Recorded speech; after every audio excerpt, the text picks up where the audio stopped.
វាក៏អាចផ្ដល់ជាបទពិសោធន៍ក៏ដូចជាបច្ចេកទេសក៏ដូចជាដែលបងប្អូនថ្មីដែលគាត់ទៅតែអនុវត្តក៏ដូចជាទៅតែរៀនធ្វើផងដែរអញ្ចឹងទៅយើងអាចបានឃើញវីដេអូនេះក៏អាចនឹងដឹងក៏ដូចជាបាន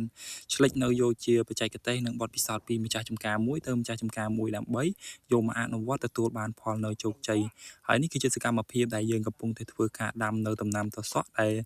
មានការល្អិតល្អន់ផ្ចិតផ្ចង់ខ្លាំងមែនទែនតាំងពីធ្វើដីរហូតដល់ទីបញ្ចប់ទាំងអស់គ្នាគឺថារហូតដល់យើងទៅប្រមូលផលតែម្ដងណាគឺថាមិនងាយទេអនុញ្ញាតសូមគោរពជំរាបសួរក៏ដូចជាសួស្ដីទៅកាន់អ្នកទាំងអស់គ្នាថ្ងៃនេះខ្ញុំចង់មកបង្ហាញអំពីវីដេអូមួយនេះដែលវិជាកសិកររបស់យើងគាត់កំពុងតែបាទធ្វើការដាំដុះនៅដំណាំមួយប្រភេទដែលហៅថាដំណាំត្រសក់ត្រើងហ្នឹងហើយពុកម៉ែបងប្អូនបើសិនជាមានការហៅឈ្មោះត្រសក់ត្រើងត្រសក់ផ្អឬក៏យ៉ាងណាអធិស្ឋានខ្ញុំបាទផងហើយថ្ងៃនេះខ្ញុំបង្ហាញអំពីតាំងពីការចាប់ផ្ដើមរហូតទៅដល់នៃការប្រមូលផលតែម្ដងហើយខ្ញុំសូមបង្ហាញទីចុះអ្នកទាំងអស់គ្នាគឺថាម្ចាស់ចំការគាត់មានឈ្មោះថាបងបិនដែលគាត់រស់នៅបាទភូមិក្រសាំងបែនបាទឃុំដូនបាស្រុកកោះកឡខេត្តបាត់ដំបងតែម្ដងប្រហែលជាពុកម៉ែបងប្អូនយើងក៏ដូចជាមួយបងគាត់ប្រហែលជាស្គាល់ណាខាងបាត់ដំបងហ្នឹងហើយនេះហើយគឺជាសកម្មភាពខ្ញុំសូមបង្ហាញទីចុះអ្នកទាំងអស់គ្នាហើយនឹងពុកម៉ែបងប្អូនខ្លះដែលគាត់ថ្មីទើបទៅរៀនដាំក៏អាចទទួលបានបទពិសោធន៍ពីគាត់ផងដែរអញ្ចឹងណាបាទហើយនេះគឺជាសកម្មភាពក៏ដូចជាការរៀបនៅបាទប្រព័ន្ធស៊ីយ៉ូទឹកគេហៅថាបំពង់ស៊ីយ៉ូអញ្ចឹងណាហើយអធិស្ឋាននៅពេលរាល់ការ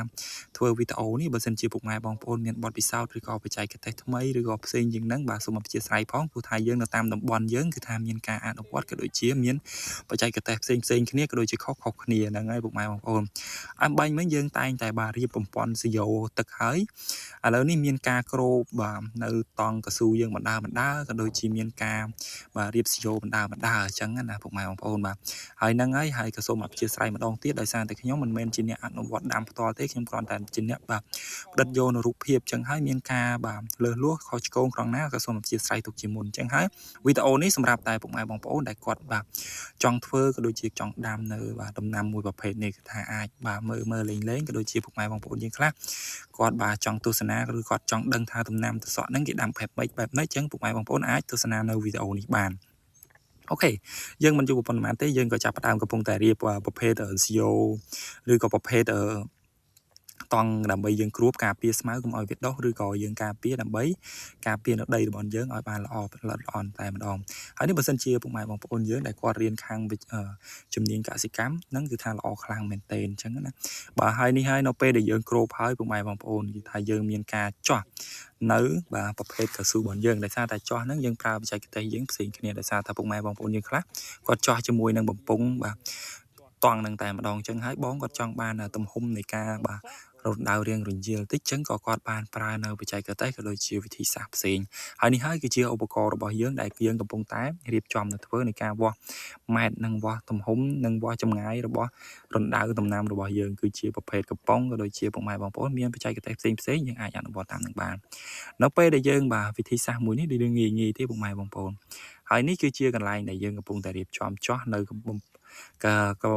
ក្រណាត់កស៊ូរបស់យើងអ្នកទាំងអស់គ្នាគឺថាងាយស្រួលបំផុតគឺថាយើងដាក់តែកំប៉ុងប្រភេទដែលយើងដាំក្របត្រសក់ហ្នឹងយើងយកមកយើងដាក់ភ្លើងក្នុងហ្នឹងហើយចោះគូតបន្តិចមកដើម្បី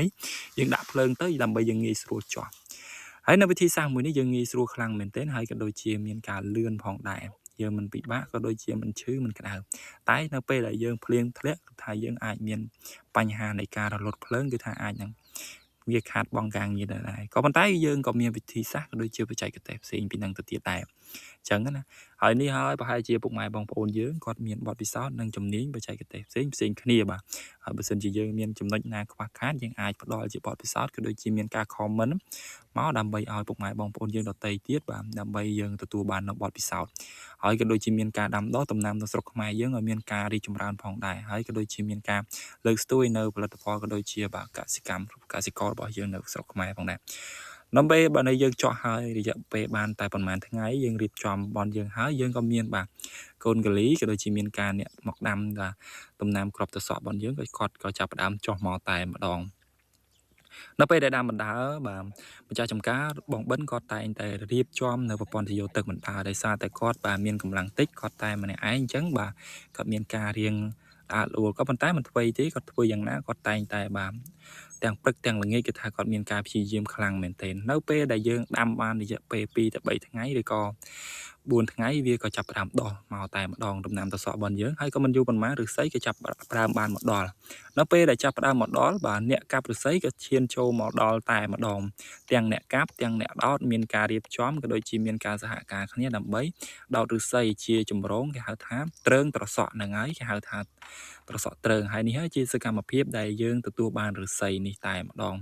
ហើយឫស្សីនេះទៀតគឺថាយើងមានការបាជីវមកពីខាងគេអញ្ចឹងណាហើយពុកម៉ែបងប្អូនឃើញសកម្មភាពនេះអ្នកដែលគាត់អនុវត្តក៏ដូចជាគាត់ដែលដាំផ្ទាល់ក៏ដឹងហើយថាដំណាំត្រសក់នេះមានការចំណាយទុនគឺដូចជាមានការចំណាយច្រើនខ្លាំងមែនទែនបាទហើយហ្នឹងហើយនេះគឺជាសកម្មភាពដែលយើងកំពុងតែដោតទ្រើងត្រសក់ណានៅពេលដែលយើងដោតហើយនៃការអ្នករៀបខ្សែចាប់ផ្ដើមរៀបខ្សែមងតែម្ដងបាទខ្សែមងនេះបើសិនជាយើងនៅពីដើមមិញយើងថាហៅថាទ្រើងយើងកាត់ទ្រើងដាក់អញ្ចឹងណាបាទមេឃឈើមេឃអីអញ្ចឹងដើមណាដែលវាមានមេឃច្រើនអញ្ចឹងយើងដាក់ជុំគ្នាយើងហៅថាទ្រើងហើយនេះហើយអ្នកដែលរៀបខ្សែទ្រើងក៏រៀបទៅអ្នកដែលខ្សែអធិស្ឋានអ្នកគ្នាខ្សែរនងរបៀបថារនងដាក់ទ្រើងយើងប្រភេទសាច់មងបាទនេះហើយចាំមើលខ្ញុំបង្ហាញណាយើងថតចិត្តឃើញទេអ្នកគ្នានៅពេលដែលត្រសក់យើងចាប់ផ្ដើមប៉ុណ្ណឹងហើយមងយើងក៏ចាប់ផ្ដើមមកដល់ភ្លាមតែម្ដងបើសិនជាគេហៅយ៉ាងម៉េចទៀតអធិស្ឋានផងអ្នកទាំងអស់គ្នាខ្ញុំហៅថាមងទៀតដោយសារតែយើងឃើញសាច់ហ្នឹងតែម្ដងនេះហើយជាប្រភេទបាទសាច់ទ្រើងរបស់យើងណាបាទនៅពេលដែលយើងបានរយៈពេលដូចជាមួយអាទិត្យឬក៏2អាទិត្យបាទពុកម៉ែបងប្អូនតាមរយៈប្រភេទដីផងដែរនោះហើយជាប្រភេទដំណាំត្រសក់យើងក៏ចាប់ផ្ដើមលូតលាស់ក៏ដូចជាមានការបាទវាឡើងទ្រើងតែម្ដងហើយនៅពេលដែលការវានឹងទៀតមិនមែនជាការវានឹងបានទទួលនៅផលដែលវាឡើងខ្លួនឯងទេគឺមានការផ្ចិតផ្ចង់ក៏ដូចជាមានការល្អិតល្អន់ក៏ដូចជាមានការបាទជួយតុបតែងពីសំណាក់បាទវិជាកសិករយើងផងដែរដើម្បីឲ្យត្រសក់របស់យើងនឹងតោងមានការឡើងទ្រើងបានល្អនេះគឺជាម្ចាស់ចំការដែលគាត់បានបង្ហាញក៏ដូចជាបានផ្ដល់បទពិសោធន៍ឲ្យខ្ញុំផងដែរព្រោះថាខ្ញុំមិនមែនជាអ្នកដាំក៏ដូចជាមិនដែលដឹងទេថាប្រភេទត្រសក់នេះគេដាំបែបម៉េចឬក៏គេធ្វើរបៀបម៉េចអញ្ចឹងហើយខ្ញុំក៏បានចង់ដឹងចង់ឮចង់ឃើញក៏ចាប់ផ្ដើមទៅបាទធ្វើទៅមើលគាត់ឲ្យផ្ទាល់តែម្ដងក៏ដូចជាចង់បង្ហាញឲ្យពុកម៉ែបងប្អូនដែលគាត់ធ្លាប់តែញ៉ាំធ្លាប់តែហូបបាទធ្លាប់មិនដែលឃើញគេធ្វើឬក៏បងប្អូនខ្លះធ្លាប់ឃើញធ្វើធ្លាប់ឃើញហើយធ្លាប់អនុវត្តខ្លួនឯងធ្លាប់ដាំខ្លួនឯងទៀតអញ្ចឹងណាអញ្ចឹងហើយខ្ញុំក៏នឹកឃើញថាចង់បង្ហាញផងដែរក៏ចូលមកបង្ហាញក៏ចង់បានឃើញតែម្ដងហើយនេះជាមុខ admin ហើយជាថ្ងៃនេះដែលយើងទទួលបាននៅការដាំដុះក៏ដូចជាមានការមកទទួលផលហើយពុកម៉ែបងប្អូនគឺថាយើងដឹងហើយថាវីដេអូនេះខ្ញុំធ្វើតាំងពីយូរយារណាមកហើយពុកម៉ែបងប្អូនដំណាំត្រសក់គឺថាដូចជារយៈពេល1ខែជាងប្រហែលជាពុកម៉ែបងប្អូនគិតថាងាយមើលទៅធម្មតាគឺថាមិនងាយទេពុកម៉ែបងប្អូនបាទគឺថាបាទហ្នឹងហើយគឺថាមានរយៈពេលយូរមែនទែនតម្រាំតែខ្ញុំបានទទួលនៅវីដេអូមួយនេះគឺថាបាទអត់ធ្មត់មែនទែនបាទអញ្ចឹងហើយពុកម៉ែបងប្អូនបាទបើសិនជាពេញចិត្តនៅវីដេអូហ្នឹងកុំភ្លេចបាទចុចចែករំលែកឲ្យពុកម៉ែបងប្អូនយើងដទៃទៀតបានទស្សនាផងដែរក៏ដូចជាមានការបាទហើយក៏សូមចិត្តពុកម៉ែបងប្អូនបាទសូមជួយ follow page របស់ខ្ញុំម្នាក់មួយផងដើម្បីឲ្យបានទទួលនៅវីដេអូដល់ពុកម៉ែបងប្អូនដទៃទៀតឬក៏ដូចជាមានការបាទបង្ហាញនៅវីដេអូផ្សេងទៀតពុកម៉ែបងប្អូននឹងទទួលបាននៅវីដេអូពីខ្ញុំបាទទៀតហើយនេះហើយគឺជាសកម្មភាពក៏ដូចជាបាទត្រសក់នៅពេលដែលយើងទទួលបានផលអញ្ចឹងណាពុកម៉ែបងប្អូនតាំងពីការដាំតាំងពីការធ្វើដីមកគឺថាខ្ញុំបង្ហាញរួចអស់ហើយអញ្ចឹងណារហូតដល់នៅពេលដែលយើងបាទទទួលបានផលនេះហើយនៅមានអ្នកបេះអ្នកអីចឹងទៀតណាពុកម៉ែបងប្អូនហើយចឹងនៅពេលដែលថ្នាំបាទថ្នាំដង្កូវផ្សេងគឺថាខ្ញុំអត់បានបង្ហាញទេដោយសារតែនេះគឺជាបច្ចេកទេសនិងជំនាញផ្សេងគ្នាម្ចាស់ចំការអញ្ចឹងណាហើយពុកម៉ែបងប្អូនចង់ដាំចង់អនុវត្តយើងអាចពិភាក្សានៅបាទទីកសិកម្មក៏ដូចជាបាទ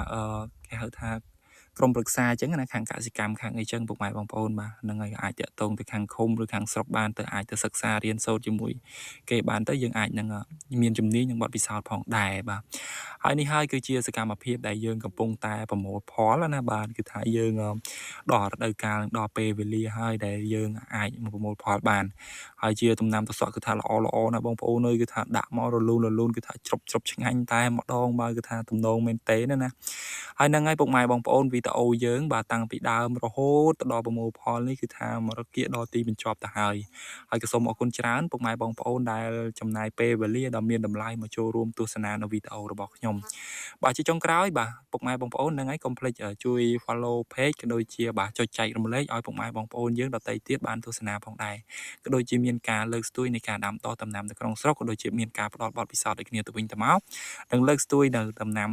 ផលិតផលនៅក្នុងស្រុកយើងក៏ដូចជាមានការដាំដុះមានការរីកចម្រើនផងដែរអូខេអ្នកទាំងអស់គ្នាបាទវីដេអូយើងមានប៉ុណ្្នឹងហើយក៏សូមអរគុណច្រើនបាទក៏សូមជូនពរពុកម៉ែបងប្អូនជួបតែសំណាងល្អធ្វើដំណើរតាមផ្លូវសូមមានសុខសុវត្ថិភាពបាទទៅណាមកណាបាទមានការរីកចម្រើនក៏ដូចជាមានទទួលភាពជោគជ័យគ្រប់គ្នា